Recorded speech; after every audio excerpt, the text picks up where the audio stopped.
Hey, and welcome back to the Wolverine Live. I'm John Borton, and we've got a real treat for you tonight. If you're tuning in, we've got Tom Crawford as always, and but we have former Michigan quarterback John Wangler with us tonight. Someone who certainly did great things for Bo Schembechler back in his day, and also stays very close to Michigan football, knows a whole lot about it. John Wangler, welcome to the Wolverine Live. Hey, thanks, John and Tom. Happy to be here. Appreciate you having me on. Well, we're going to jump right into football, obviously, with a guest like John Wangler. And the one thing I want to start this off with, John, we're going to talk a lot of spring ball and do all kinds of things like that. But this has been a question for me that I've tossed around in my mind, and I want your take on it. When Jim Harbaugh came to Ann Arbor, it was, oh, look out. Everything's going to turn around. Ohio State better fear the Wolverines again. It's going to turn into championships.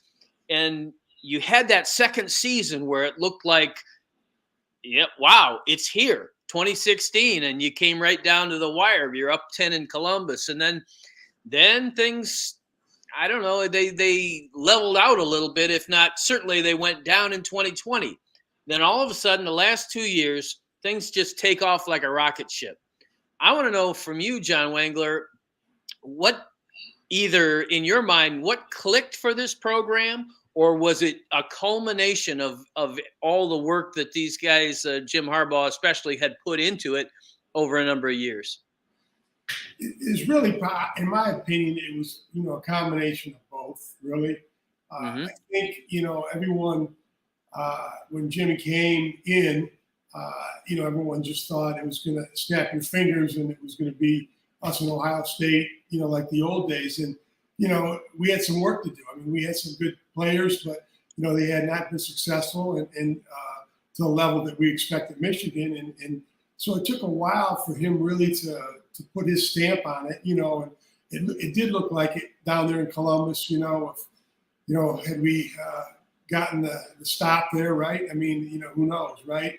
But it's just, I mean, the Big Ten obviously is very competitive. Ohio State has been playing at another level for a long time. And it took a while, I think, for Jim to get the program to really be in his image and likeness. And I think it took, it took a few years, probably longer than all the fans and everybody would have liked. But I think it finally came together, with Aiden Hutchinson in that class. And, I got to give those guys a lot of credit.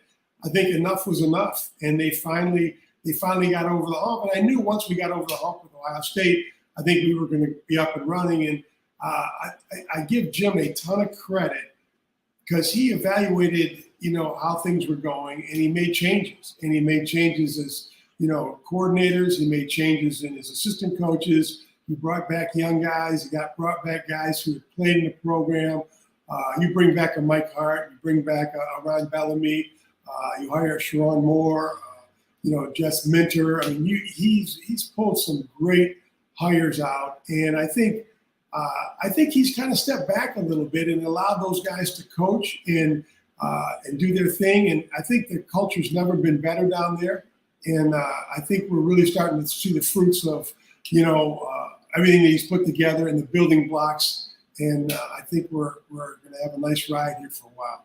Yeah, I really like some of those latter points that you made in terms of the staff, because when I came in and started doing the Wolverine, you had a staff that included Jerry Hanlon, and you had Cam Cameron, you had Les Miles. I mean, it was a very strong staff, and I think this present collection of guys is maybe the strongest staff I've seen since, and that's saying a lot. So, yeah. Tom Crawford, react to what John's take was on this. Well, John's obviously got a deeper perspective of being, part of the program for several decades, two sons in the program at the time. But I noticed it at Big Ten Media Days when we went down to Indy prior to the 21 season. I mean, Jim just had he had lost weight. He looked great. He looked like stress-free, and it's like he was a different Jim Harbaugh. He wasn't kind of like, kind of got a edged look to himself, and he spoke confidently of of the rivalries about Michigan State and Ohio State. Those were a priority. And he had Aiden Hutchinson get up there and basically say the same thing. We got to beat Ohio State, go through Ohio State. So it was actually addressing the goals with confidence, and just you could tell something was different. And I concur with what Wang says, about those hires. They got a great staff right now. They got a terrific staff with Jesse Minter coming back at that DC. Wow, that's a big time staff. And when you pay your strength and conditioning coach $1 million a year, you're committed, and that's a good thing in my mind. Yeah, no doubt about it. All right, well, let's talk. I want to talk spring game, and from what you have seen, heard, read, John Wangler. I mean, there's one statement that Jim Harbaugh made. We're going to refer to it in a little bit, but he's obviously pretty impressed with where they're at right now. When you were paying attention to what was coming out of the spring game, what are the things that jumped out to you the most? Well, spring games are traditionally they're hard to evaluate in a lot of ways. I guess the nicest way, it's kind of like everybody wants to get it over with. We got to get through it. Let's get through this with no injuries, right? No one's going to show anything. But I think from seeing it and from, talking to some of the coaches and players, that offensive line that we have, and you didn't even see all of them. We have, I think, 9 or 10 guys who could probably start anywhere in the country. And it all starts with the offensive line. As much as we all love the skill guys, it starts with the offensive line. That's if you have an offensive line, you can do what you want offensively, and then you can keep the other team's offense off the field. You control the football. And I think this line, obviously coming off the last 2 years of winning the there's a Joe Moore Award as the greatest line. They could be lined up for a three-peat. I mean, and so they got great depth there, which is great. Our running backs, our top 2 guys didn't play. I think they're both going to be, All-Americans. They can both be 1,500-yard backs, in my opinion. They're tremendous, and then, with Blake and Donovan, they can do much more than run, too. They can catch, right? So that gives you another avenue. And then the new kid that came out was very impressive was that Benjamin Hall. Exactly. And he ran up and down there, and he is really a strong runner, reminded me of Haskins a few years ago. So that gives you another dimension, right? And then they got, other kids who didn't play who were injured, and they got, some great kids coming in. So, and you need four or 5 running backs in the system that he wants to run, right? No doubt. That was very impressive to me. I love the tight ends. They got some good young guys, great seasons last year. And wide receivers, they've been, you just keep plugging them in. And I think with this offense we have, the new kid, Peyton O'Leary, was impressive. I hadn't really seen him much, and then he came in and had a great spring game. So that bodes well, right, to give us some depth at that position. So. Okay, well, let me stop you there for just a second because, there are going to be people that follow their recruiting lists and have it all there, John, and say, wait a minute, what Peyton O'Leary? Well, I never heard of this guy. How can a guy that is not on high on the scholarship list come in and do what we'd like to see these guys do? Share some insight on your recollections of guys that can contribute that maybe weren't at the top of somebody's recruiting list. Well, there's a lot of instances over the years, right? You could start with Brian Greasy, right? Who came here as a walk-on. I mean, it's amazing some of the stories that we've had over the years, and the rankings, are important, but we've had a lot of players who were 2 and 3 stars who just hung in there, and by the time they're 4th and 5th year guys, they end up being big time players, and you never know. Injuries happen, guys get their chance, and you love to see those kind of stories happen. And he looks like he could be one of those stories, and a lot of them, they start off on special teams, they work their way up, and then all of a sudden, the coaches have confidence in them and they put them in there. There's a fine line. I've always said, you take the Barry Sanders or the Dan Marinos or the John Elways, maybe there's 10 or 15% of the guys who are physically superior to everybody. Anthony Carter, right? Charles Woodson. They're going to be stars regardless. Everybody else kind of falls in that 75% range. So who gets the breaks? Who gets an opportunity? Who hangs in there? Who stays out of trouble, right? So there's a lot of, and you look at the NFL, I think there's some statistic, 25% of the all-pros are undrafted free agents. So, and in football, it's a fine line. And you just love to see those guys. Look, you want to get the superstars, the 5 stars, that gets everybody excited.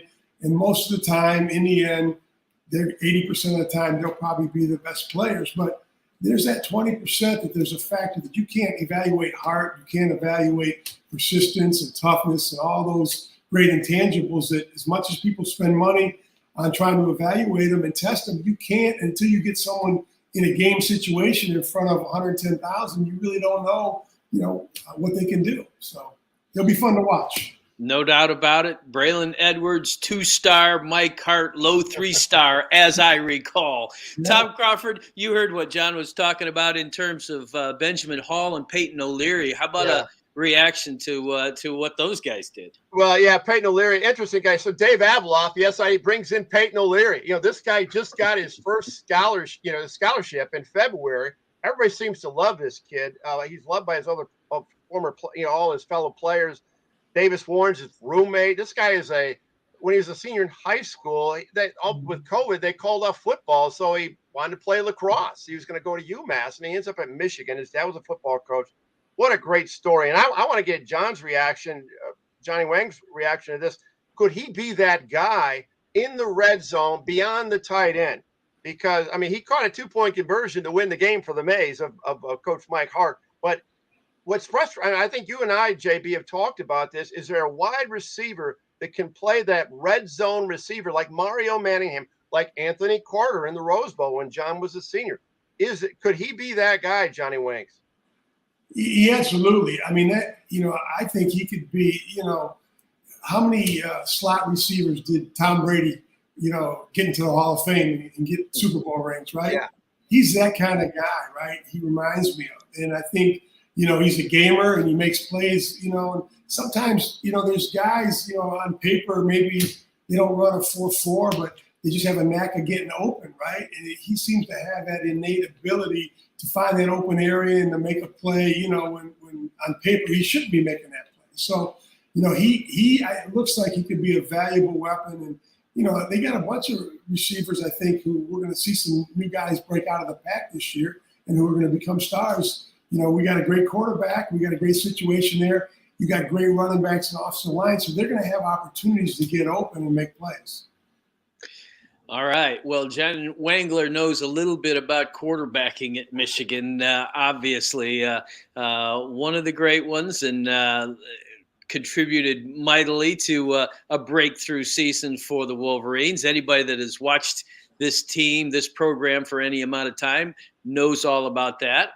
John, I want to get your opinion on the present quarterback situation, because it appears to be maybe as healthy as it's been since Jim Harbaugh came along back to this program. Yeah, I think that quarterback room is in great shape. It's been a joy to watch JJ's development over the last couple of years. It really has. And I think a lot of it, obviously you can see the physical skills, and I think the intangibles with him, I think, are something that maybe gets overlooked every now and then. He's a great leader. The kids love him. They play for him. He's a team guy. I like his demeanor. You saw it in the bowl game. The kid never quit, kept fighting, and there's a lot to him. And I think all he needed was more snaps, right? He needed experience, and the more experience. Now he's got a year starting under his belt, and I think it's going to continue to play huge dividends. I think when it's all said and done with JJ, he'll be one of the great quarterbacks that we ever had at that position. And, I feel so comfortable with him. I think the backup will be in good shape. I think there's a couple guys vying for that position, right? I know the kid from Indiana, was it Tuttle was his name? Tuttle, exactly, yeah. I think he did a nice job in spring from what I've heard. And, I think they got some good players, and I think that Orgy, he really, they're gonna have to find some time for him. They're gonna have to put some packages in for him. I think he's gonna be a hard guy to keep off the field because he's got a unique skill set, and so I think they're in good shape, very good shape at that position. I think so too, Tom. Before you jump in with an observation or a question for John Wangler, I've got one follow-up for you, John. You referenced the playoff game that against TCU. What will J.J. McCarthy take from that? What will he learn? Such a competitor. I mean, here's a kid that goes out and watches the other team celebrate because he is so locked into being the one celebrating. He had a game where you throw 2 pick sixes and it turns out he brought him back, close game, but as he looks at that, what is he going to be able to take away to get better this year? Well, he's going to know you cannot ever underestimate experience and game experience, right? And the fact that he played at the highest stage against a tremendous team, and he had a couple passes I'm sure he wished he would have had back, but he fought back and he brought him back. And I think what he knows, and he was there. He was in the Georgia game the year before. He's played against Ohio State on the highest stage. He's beaten Michigan State. All these experiences gives him confidence that, okay, he's taking the next step, right? He knows he can beat Ohio State. He knows he can beat Michigan State. He knows he can beat Penn State. Now he knows, okay, I know what I have to do to win a playoff game, and I'm ready now. Okay, I went through it. We were close. We were love to win. Coulda, shoulda, woulda. But I think it's going to fuel him for this season, and he'll never forget that. I was on a team that went to the Rose Bowl 3 times and we lost, right? And we sat there and had to live in that locker room and come home and hear all the talk and everything, and it stays with you. He's a tremendous competitor. This will do nothing but motivate him and his teammates all season because they had to sit there and watch those guys get the trophy and advance on. And I think that experience is probably going to be the best experience he had all year. Even beating Ohio State was great, but I think the fact that he had to sit there and see how it felt is going to really take them to the next level this year. Okay. Tom, jump in there. Well, for Johnny Wangs, I wanted to, the thing about the spring game, and JB, you and I have talked about this depth thing on both sides of the ball. I mean, I'm looking at the, perceived 2 deeps or make that 3 deeps, and you see recognizable names, guys that have played a lot of football are third string. I mean, Kenneth Grant was the first player drafted. he's going to be a rotation guy, maybe starting out. I mean, it's that deep on the defensive line. I'd kind of like with Wangs is to get a comparison. I love doing comparisons. When he was a freshman, that 76 team, John, that was so deep, and it was number 1 in the nation year round in the whole year, and lost to Purdue near the end, and that was such a deep team. I mean, is this one of the deepest teams? I mean, since you've been in school or even following Michigan prior to that you've ever seen in this, which kind of dovetails into what Harbaugh said. I mean, this is the best team he's had. I mean, am I exaggerating that a little bit, John? I mean, time will tell, right, Tom? I mean, you look at that team that almost beat Ohio State, should have beat Ohio State, referees, could see, but they had 14 or 15 guys drafted, right? Yeah. It was one in the NFL. That was one hell of a deep team. Yeah. These guys, I think, are very similar. And I think, and just being an observer, my kids aren't on the team anymore, just kind of looking from the outside and seeing the pulse, I've never seen better chemistry up there than I have the last couple of years. I really haven't. Between the coaches, the players, I think, Jim's done a great job creating that atmosphere and that sense of team. And again, there were some years where it didn't feel the same way, but I think the culture up there is as good as I've seen it. And I do think the players are feeding off. That's the thing about football. Once you get that culture and that momentum, you can all play better than you're supposed to. And they have a lot of great players who are playing at a high level. And it's not about, they're not a lot of me guys. I don't think they seem to be more team guys, and they're willing to share the glory and everything. And I think the coaches are all relating together, and I think it's as good an atmosphere as I've ever seen up there. And what Jess Minter has done on defense, he's doing some things now. He's had his year to kind of fine tune what was in place, but he's adding a bunch of different coverages now where they're mixing it up. They're disguising coverages and doing some things that they before in the previous regime, they would just line up and play man-to-man. And as a quarterback, it's a lot easier, and you want them to play man-to-man, really, and blitz you because, you're going to hit a few big plays. They may get you a couple times, but you're going to hit some big plays. But what they're doing this year in the combination of the man underneath and zone as a quarterback, and you can see it even with JJ, right? Those quarterbacks have been confused this spring. And so if you're being able to confuse JJ McCarthy with your defense in spring, then you got something special. And it's going to be fun to watch those guys in the fall, what they're doing to these opposing teams. No question about it. And this is John Wangler speaking not as a fan or not as even an ex-former Michigan player, although he is both of those, I guess, in relation to Michigan football. But he is someone that has been still close to the program in ways. You reference having sons in the program. Talk about what it is like to have that experience. I mean, you had the experience of going through it yourself, and then to be able to be connected in that way. It's a lot harder having sons in the program.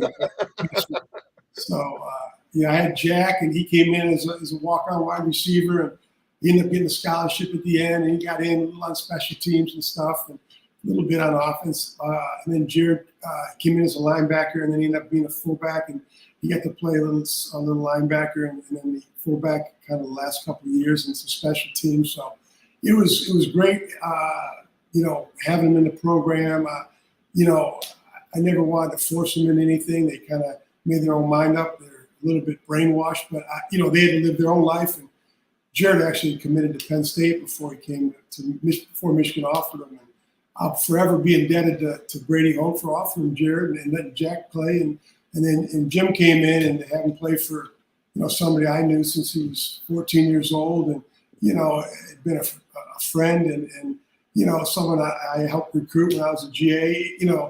It really was a dream come true, right? I mean, to have them part of the program, to get their degrees from Michigan, to have the relationships and memories that they had, to be great teammates and part of it, I couldn't ask for anything more. Okay, and then I know John Wangler is circumspect enough to understand that what happens in Schembechler Hall stays in Schembechler Hall. But did you ever have those moments where one of your sons said, I don't know if I can talk about that, Dad, or did they understand it stops with you? Yeah, no, they were good about it. They, those guys, they were very good, and they did a good job about not, even though, I played there and I knew it, they would stay, went on there, stayed there, I mean, a lot of the kids would come over to the house and they go swim in the summer, and you'd hear them talking and stuff. But those kids were really pretty, respective of what was going on, and I didn't press them. I mean, that, I don't want to be that dad. They got to enjoy it and be part of it, and stuff happens, and it really was. And then they both got to play 5 years, which was great. And they got to travel a lot, and they got in. Jared got to score a touchdown, and it was really. I'm forever indebted to Michigan and Michigan football and what they've done for our family. Good stuff. I appreciate it very much. We will be back momentarily with John Wangler and Tom Crawford, but we're going to take a quick break. We've had a high energy session with them. We're going to have more high energy with our sponsor, vitaminenergy.com. Fitness, energy, health, all in one convenient shot. Great tasting and energy for 7 or more hours with no sugar crash because there's no sugar in it. It's non-GMO. It's kosher certified as well. The Burner Plus energy and performance all packed into one, a thermogenic fat burner. I tried the pomegranate with more to come and got the thermogenic fat burner going in my own life, walking the golf course, keeping that alertness when you drive, you name it. You don't want drowsiness there, and you won't have it with Vitamin Energy. Just use the promo code Wolverine BOGO. That's Wolverine BOGO at vitaminenergy.com. It's easy. Go to vitaminenergy.com, add an item to your cart, and get an item of equal or lesser value absolutely free. Give it a try. Give it a shot. Shake it and take it. Vitamin Energy. And again, that promo code Wolverine BOGO. And now we're going right back to our guest, John Wangler. We don't want to lose any time with him because it is a treat for all of those fans out there. I know that have watched this program for a long time and have great fond memories of John and what he did for it. You talk about what the elements are that have made this program on the rise. And John, you mentioned those assistant coaches. Just recently, we heard about the extensions for Jesse Minter, for Sharon Moore, and also for Ben Herbert, the strength and conditioning guy that has done so much for this program. How big is that to you as you're looking at this and understanding where they've been the past couple of years for them to say, all right, we really want to commit to keeping this group together and making sure that these guys are well taken care of? Well, that says everything, right? I mean, it's a commitment to the program, right? And it's a commitment that the university and Ward makes and Jim makes, to keep, I've always said, if you want good people, you got to pay them, especially in this day and age, and the fact, you brought up Ben Herbert. I mean, you could argue that he may be the MVP, right? Because he's with the kids more than anybody. And, you've seen the development that he's, look at the kids, right? Look at their bodies, look how they've developed and grown. And then, for Sharon and for Jesse, what they've done, you need to keep great young coaches, and that's what those two are. And in the end, you got to give Jim a lot of credit. He really, what he's done. I mean, let's face it. A couple years ago, we were struggling, and people, and it's not easy to turn things around, and with the expectations at Michigan. And I give him a world of credit. And he's the leader. He sets the tempo. And he was able to find these coaches and get these guys to come work with them. He was able to get the culture, to where he wanted it. It's finally come around, and it's like everything, right? It's a team effort, but it starts at the top. So if the head guy is got things going in the right direction, he puts his soldiers in place, and we're starting to really see the fruits of that whole dynamic. Yeah, no doubt. Tom Crawford, your own observations on that topic, or jump in there with a question of your own? Well, to dovetail back down on what Wang's talking about, letting coaches coach and not micromanaging. I've seen this in other college programs where coaches are less when they got micromanagers. Jim Harbaugh is letting his coaches coach. And I know this is just a spring game, but Mike Hart brought this up in the post-spring game press conference, said, hey, he just, let Jesse and I coach our teams. He didn't even attend meetings. He was like gone for the week. So it's almost like he made Mike Hart the coach for the week. I know it's just a spring game, but that's a good thing as far as giving your coaches ownership of what they're doing. And John Wangler can relate to this as being successful in business as much as he have in sporting goods and stuff, is that you leverage your strengths in business or in athletics. Michigan has a core of strengths. Its brand, it's historic, winningest football coach in America, the football team in America in terms of total wins. A legendary coach in Bo Schembechler building that foundation. It's got a lot of monetary support, got a lot of illustrious alumni willing to donate money. And so for them to be more aggressive paying their coaches, this is not $21,000 that Canham's paying Bill Bo Schembechler with right now a contract on a napkin. Those days are gone. I mean, this is a commitment. And when I looked at the top 10 coaches right now in America, Jim Harbaugh, by base salary, is not even in the top 10. And you wonder, why is that? Well, his bonus structure got him up to 10 mil. But still, I think Michigan still has some more commitment financially. And as long as they don't compromise their academic integrity, because they lost a football player I know who didn't make the standards academically, and one in basketball in the last couple of years, that I'm glad there's, as a graduate of Michigan, I'm glad that they're adhering to that. I think that's very, very important. I'm sure that Johnny Wangs agrees with that.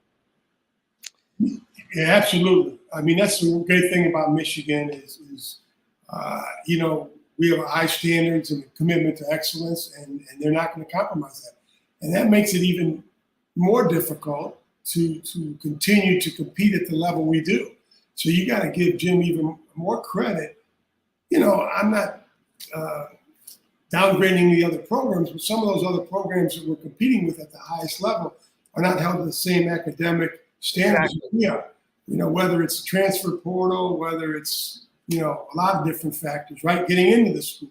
Yeah. So the fact that we can compete at the highest level, both academically and in athletics, and on the football field and basketball court and all the different sports we compete in, that says a lot about Michigan. And that's how it's always been. It's never been the easiest place to coach because of those restrictions, but we've always found a way. And that's why we have to be better. And that's one of the great things about Michigan.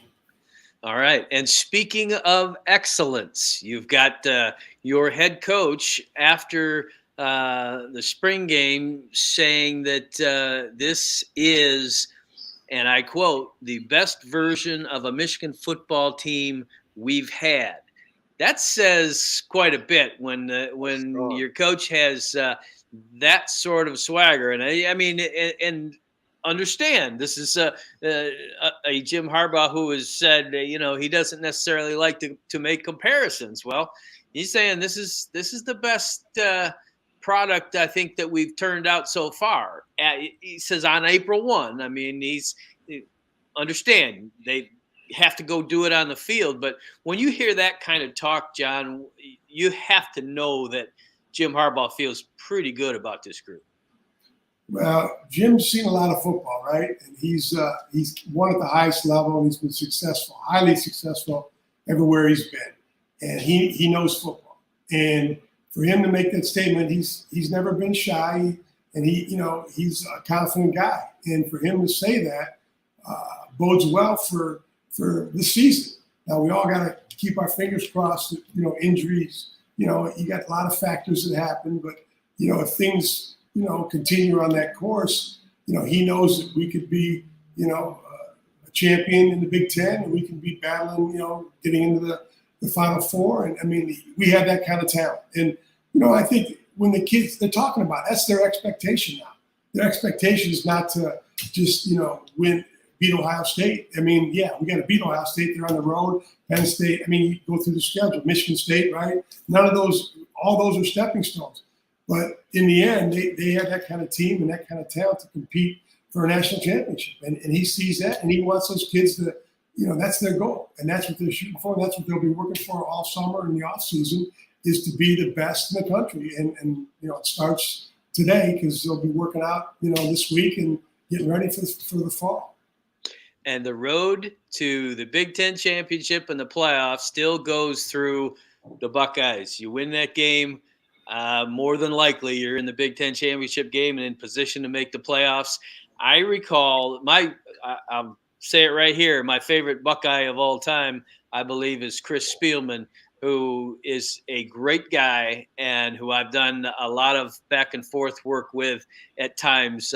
Used to have him on other broadcasts that I did. And his comment when Jim first arrived was, okay, now it's going to get serious. And he said he welcomed that because the rivalry had lost some of the flavor that he was used to.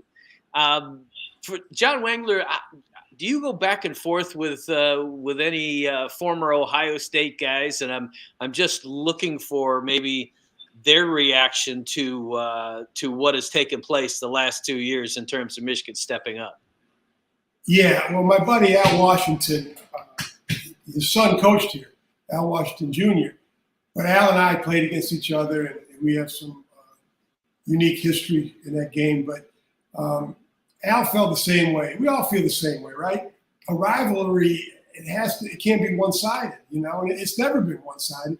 I mean, you look over the history of it, it's so close, right? But it seems like it's kind of been a rivalry of runs, you know. You had the Cooper era, you had, you know, when Bo and Woody it was 5-4-1, and, you know, we had a great run when I was there. But really, it's got to be back and forth. And you know, you go to Michigan to play Ohio State and to beat Ohio State. They go to Ohio State to beat us, and that's just how it is. And that's what makes it such a beautiful rivalry, right? I mean, you know, we're all a little biased, but I mean, it is the greatest rivalry in the country, right? And when one team was winning so long, it did lose a little bit, right? And we all felt bad. They felt bad on their side. They wanted us to win one so that we could, you know, I mean, I think it's obviously back to where it should be. And I don't think it's going to go back the other way. God forbid it, you know, for either one of us. And because, you know, when you beat Ohio State, that means something. And just what you said, John, you beat Ohio State, the odds of you know, having an opportunity to play in the Final Four is great. And so, you know, that's what you shoot for. They're the benchmark in the Big Ten, and we're the benchmark in the Big Ten. And you know, we're kind of, you know, that's why we love this rivalry, I think. There you go. Tom Crawford, any last football items that you'd like to check off or ask about or mention before we switch sports, because we're coming down the home stretch of this particular Wolverine Live? Yeah, I just have this question for Johnny Wangler. Is his senior year after the knee injury, comes back, he leads his Wolverines his 5th year to the Rose Bowl, and that was Bo's first Rose Bowl win. Bowl win. That was huge. Okay, so you end. I mean, because I was at school, they never won a bowl game when you were on the team, right? And so after I leave school, then you guys win. You win the Rose Bowl, and I kind of take us through what a relief that was for you, John, and what kind of momentum winning your last game carried that over the following year. I know you went to become a GA after that, but kind of take us through that sigh of relief. You finally won a bowl game, end the season on a good note after during the 70s, it was always ending on a sour note. Yeah, you know, you talk about just letting the air out of the balloon. I mean, we had been there 3 years at the Rose Bowl, and then the Gator Bowl we lost the year before. And, you know, the interesting thing about that season, Tom, going back to 1979, we lost to Purdue, Ohio State, and North Carolina. So that we're coming off 3 straight losses. And then we go into 1980 and we lose. We win our first game. We whip up on Northwestern 17 to like 10 in a rainstorm. Yeah. And then we lose to Notre Dame, you know, on that last second field goal by Harry Oliver. And then we lose to South Carolina, last second play, George Rogers. We should have beat them. So we had lost 5 out of 6. Yeah. And, you know, I don't know if that happened or since in Michigan. I mean, you know, the walls were coming down and Rome was burning, and we were taking a lot of. I mean, thank God they didn't have social media back then. It wasn't pretty just having newspapers and television. Right.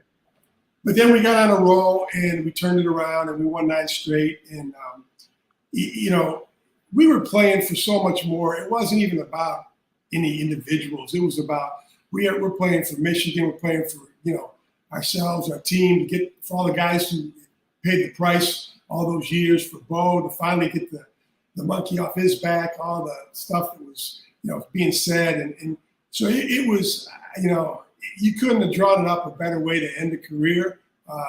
We were probably, you know, I wish we would have had a playoff, because I think at the end of the year, we were probably as well or better than anybody. I don't think we weren't. I mean, we wouldn't have been afraid of the Dallas Cowboys at that point. It was we had supreme confidence. I mean, it was so it was great. And to finish up and to go out like that, this is the way you want to go out, and so I was very fortunate. All right, great memories of that team, obviously, and your part in it. What a year that was. Speaking of finishing well and good feelings of achievement, you're looking at a Michigan hockey team that has taken the interim label off of Brandon Naurato, and he now is not only the Michigan's full-time coach, but he is also with his team in the Frozen Four in the unlikely venue of Tampa, Florida, against Quinnipiac in the semifinals of the Frozen Four. Tom Crawford, you check in for a minute and give me your thoughts on that one. Then we'll find out if John Wangler had any hockey connections. Well, I'm always curious. How do you have to air condition this facility, and then you got to make sure the ice is cold in that 85-degree heat. That one baffles me about hockey in Florida. But in all seriousness, though, this is with Brandon Naurato. This is a tremendous team. I mean, they have a great opportunity here. They haven't won a national championship since 1998, although they've had a lot of near misses. They had that one in 96, 98. And this team, 7 first-round picks, guys. That's a lot of talent on this team. And it's the youngest team in the country. I mean, it's got 12 freshmen on the team, and like 83% of their scoring comes from freshmen and sophomores. And Adam Fantilli is just a tremendous player. They got a lot of great stories on that team. When Frank Nazar finally got healthy, they started getting things going in February, kind of got on a little bit of a roll. And so I like their chance. But, with hockey, guys, it's puck luck, right? I mean, one bounce and you're dead. I mean, I was watching that Penn State game in the regional, and they got, are you going to score in this game? And Michigan's a really good offensive team after they beat Minnesota in Big Ten championship. So, hey, Quinnipiac, I knew they do a lot of data research out of that school, but I hopefully they're not that good in hockey. And then Michigan will have a chance probably to play Minnesota on Saturday night in the title game, which will be tough because you got Minnesota be looking for payback after what happened in the Big Ten championship game. Yeah, no doubt about it. And John, I know you bleed maize and blue, certainly, but any hockey connections from the past or present? Well, yeah, a bunch of my friends, we were friends with a lot of the hockey guys. And then one of the guys I worked with, Dave Moss, was a great player at Michigan, and he played in the NHL. And his best friend is Coach Brandon. So I get all the inside scoops there with the hockey. And all right. They had a bunch of their alumni going down to support them there in Tampa. And I was actually down there a couple of weeks ago, and they're really fired up about having the Frozen Four. They got signs everywhere, and it's a big deal. And I love watching hockey. I love following Michigan. We've had a great, obviously, history and tradition in hockey. I mean, we've had some unbelievable teams over the years. But like you said, Tom, we haven't won it since 1998, and we've had some great teams. Yeah, we've gotten really close. It's time. Yeah. So it'll be fun. But I'm so happy for Brandon that he got the interim tag label lifted, and they gave him, a good job, a good contract, and he's back. He's done a wonderful job for a first-year coach, and he's a very, very talented young coach. I mean, he really is. So obviously, you can see what he's done this year. There you go. And we got to see a former Michigan coach in the national championship game in basketball last night, Brian Nutcher, getting you saw Juwan Howard giving Steve Fisher a hug. It's like throwback days. And we saw UConn absolutely overpower yet another team. You turn back to Michigan, which had that whole Sweet 16 streak going. Now, all of a sudden, it looks like maybe the biggest challenge for Juwan Howard since he has taken over as coach. You lose your own son, who goes to the NBA. You lose Kobe Buffkin, who came on to be one of your best players.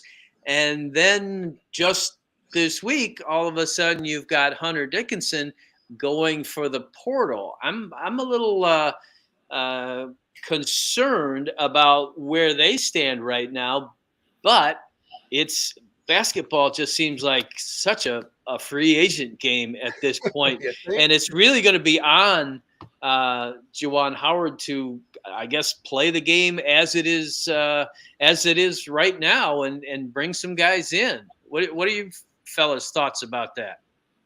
Well, I'll jump in. I mean, this reminds me of what Jim Harbaugh went through after the 2020 season. Remember, it was 2-3 out the COVID year, and all of a sudden, what's going on with Michigan football? And as what Wangs was talking about, Jim Harbaugh self-scouted himself and made good hires. He made great decisions. He did some cultural tweaking, obviously, and look what happened. I think this is Juwan Howard's time to do this because it's not good when you lose your your leading scorer, rebounder, and your captain leave the team after 3 other guys have left the team.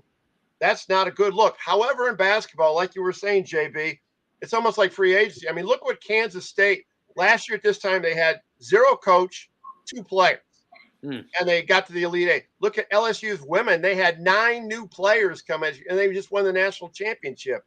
So, I think it's fixable. I like Juwan. I think he can do this portal thing, and I'm interested to get Johnny Wangler's perspective on this because he played basketball. People may not realize this. He was in the basketball program. He was a 2-sport athlete at Michigan in the 70s. Of what Juwan has to do, Wangs, to right the ship here. What are you seeing from your basketball knowledge and intellect? Well, I think you had a great analogy. Kind of what happened with Michigan in 2020. I mean, that's kind of where it seems like it's at, And I think, and the difference between football and basketball is it takes you 2-3 guys. Yeah. Right? It's not like football where you got to have, 11 on each side. So, and especially in this day of the transfer portal and, kids are moving around way more freely. And, the analogies you used about Kansas State and LSU girls, they brought in 9 girls from all over the country, right? So, and they turned it around. So, yeah, Juwan's got to do some things. I think he's got to, self-scout. I think he's got to, look at his staff, see if he can get more involved, see if they can, whatever they got to do to elicit more out of them to help him out. And, it's definitely fixable. But I think they're going to have to make some tough calls, and they're going to have to get some kids convinced that, and they got some young guys coming in. Yeah, they do.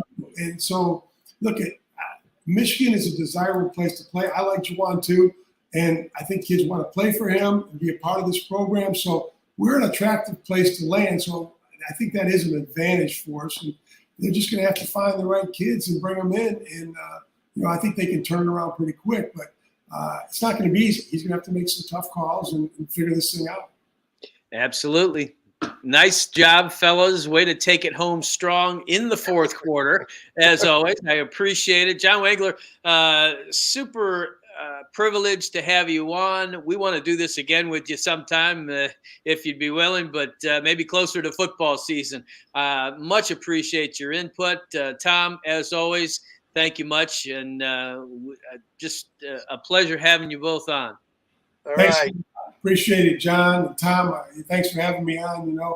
When you get, I'm going to be 65 here in June. So when you get this old and people still want to hear you talk, it's very nice. I appreciate you guys having me on and let me, talk some football and basketball and hockey. All right, guys. Very good. We'll do it again sometime. All right. Have a great night. Thank you. See ya.